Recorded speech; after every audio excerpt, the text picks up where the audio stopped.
where we bring positive energy to all projects. Let's get right into it. In woodworking, you're going to come across a lot of different projects. Some projects are going to require you to make some peculiar cuts, probably more than a 45 degree, just like my book holder project that I did recently. But I did have to make a vertical cut to accomplish the pitch points, which is probably more than 45 degrees. But nonetheless, in order to make that vertical cut, I had to make a jig. And that's what I'll be showing you how to make in this video, and to do it the safe way as well. So this is the cut that I made for my book holder project. This is how it comes out vertical with a 22.5 degree angle on the blade. This is how the 22.5 angle comes out when you make the cut horizontally. So you can definitely see the difference. Same angle on the blade, one horizontal, one vertical, okay? So to make the jig, you'll need 4 different components. I will leave this one optional. This is just a dowel. This was just a prototype. I'm gonna be making the one that I'm gonna show you right now. The measurements are gonna be 8 by 12 for the board that's butt up against the fence. This is gonna be rotated this way. It's gonna be coming out this way instead of being like this. This is gonna be 1.5 by 8. So 1.5 about 8 inches on the back side, which is gonna grip the fence. And please keep in mind that these measurements are specific to my table saw, which is a Ryobi table saw. And it has this extra piece right here that's gonna throw off some measurements when it comes to, like, if you was to replicate what I'm doing, unless you have the same type of table saw. So, you know, I lost probably a little bit more than 1/4 inch with this. So my length right here for this is gonna be 2 inches. So 2 inches by 12 inches is going to be this component. The one above right here is going to be 12 inches by 3 inches, and that's going to give me enough room to have my screws to go into this one to secure it, and enough room to have my screws here for the dowel, which I'll be placing underneath. And it will also give you enough room to have a grip. This is mainly for a grip, to have a good grip, not to just hold on here. The overhang is going to give you enough room to hold the entire thing and guide it. So let's get to cutting the pieces. As you've seen before, the measurements are going to be on the screen and also in the description below. Before you start to cut, do yourself a favor and go grab your protective gear, either goggles and a mask, if you don't already have it on. All right, now let's get to cutting.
Now that we have everything cut, let's assemble it to see how it looks or how it's gonna be, and then we're gonna make our marks for where our screws are gonna go.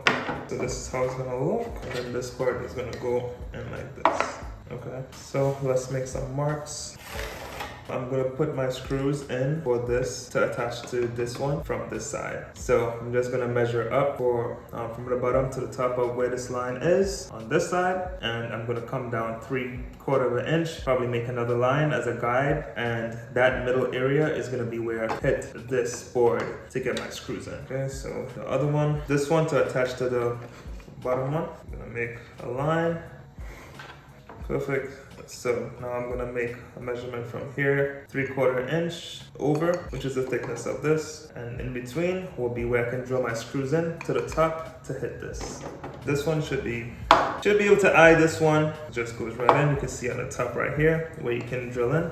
So that should be easier. Afterwards, we're gonna come in and put in the dowel from the bottom side up. And of course, we would know from this point over, we have the 1 inch clearance to put our dowel on. Let's get some screws screws or pre-drill holes made, and then we'll proceed to connect them. Okay, this is my fence. See where this is. This is 3 inches and 1/8 up from the bottom. So we're gonna do that, 3 inches and 1/8. So that's to the top. I'm gonna go down 3/4 of an inch. So that's 3/4 of an inch. And that is my middle point. That's just my guide, so I don't miss. If you're a pro, you don't need to do all of this. So this one sits on top like this. So from this side over, here over, we get roughly an inch.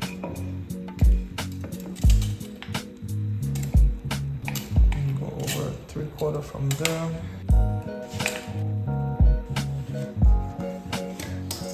From there, that's where this is gonna hit. This. With the overhang, and this is roughly 1.25 inches. So holds on this one. I'm just gonna sit like this. Come in here. If you want, you could just do it like this. Hold it, make a line here, and then this space is your clearance to make the holes. All right, let's pop some holes. So the drill bit I'm using is just a 332 bit. This is just a dummy board in the back, so don't blow out and don't hit the table. I'm probably gonna just put 4 screws. Okay, so that's my 4. I'm gonna do another 4 here. Okay, last but not least, this one. I'm gonna hit 3 screws. 3 holes, really. All right, let's go put it together, and I'm gonna be putting it together on the fence itself, so it's gonna be tight towards it. Let's get it. So before we move on, I gotta show you something. For my specific fence, I have these 2 screws right here. Probably taking up 3 to 4 inches of space for me. It would prevent me from sliding this all the way back. So what I'm gonna do is cut out that 4-inch section just right here, so you can miss the screws and be able to pull all the way back this way. Okay, with no problem. But for right now, it is a problem. So if you have this table saw, just consider that. I'm gonna get this cut out with my jigsaw.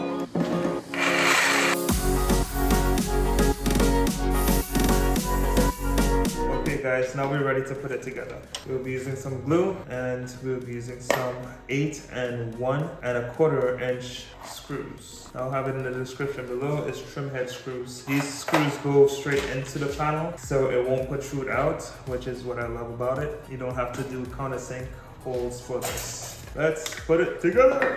Okay, we know this is our fence. We're gonna have this like this. Have this right here. All right. We're gonna have this right here. First, we're gonna get this one screwed into the fence. Okay, so we know where this goes. Glue up on this. Let's get it on a clamp, hold it in place. Make sure that this bad boy is sitting at a 90-degree angle. Beautiful. Give me a little bit of working space. Make sure it's sitting on the fence, and we're ready to go.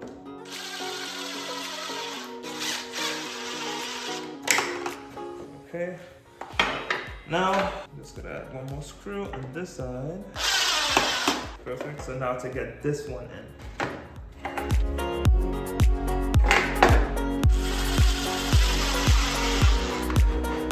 Perfect. I'm doing the ends first.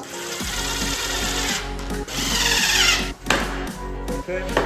So we got it going. Now to put in the side piece. I already have my holes drilled, so just to put the screws in. If you don't trust it, put a clamp on. You don't need all this, but again, in case you want to.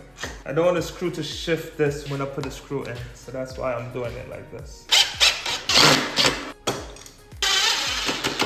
All right, so we got that going. Okay guys, last but not least, we gotta put the dowel on top. Again, it's optional if you wanna do it or not. Dummy board, 3 drills. Now, I'm gonna just clamp this side. This may not come out perfect, but it doesn't necessarily have to be. My board cracks a bit, but that's okay. Because that's not the side I'm necessarily using. And there you have it. A vertical cut table saw jig. Let's make one cut to see how it works. And with that, you will be good.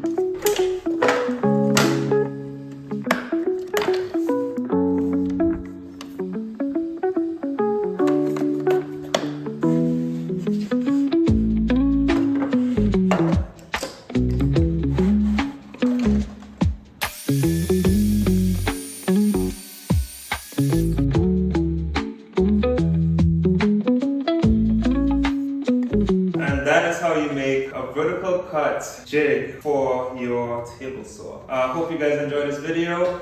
If there's any steps that you guys still have questions about, please leave a comment down below and I will definitely get back to you. If you found any value from this video, I hope you can leave me a like and subscribe so you can see the next video when it does come out. Throughout this process, I did learn a few things, and it's just a matter of keeping the components tight to each other when you are screwing them in, and also not too tight when you're putting it against the fence so it can slide freely. Also, pay attention for your table saw. Make sure you look at any obstructions that could prevent the jig from sliding all across the fence. Something else that you have to account for this type of table saw is the end. There's also another lip right here where it locks into the table. You might have to cut out a section so it can slide further out, okay? And of course, as mentioned before, the screws that's on this table saw. But just any table saw you have, just pay attention to those hindrances and account for it. But I do hope to see you guys in the next one. You can check out some of my previous videos. As mentioned, I do have a book holder video that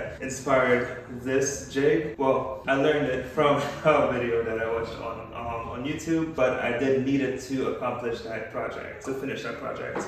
So hope to see you guys in the next one. Hope you like the video and subscribe to my channel, and see you next time. Thanks for coming.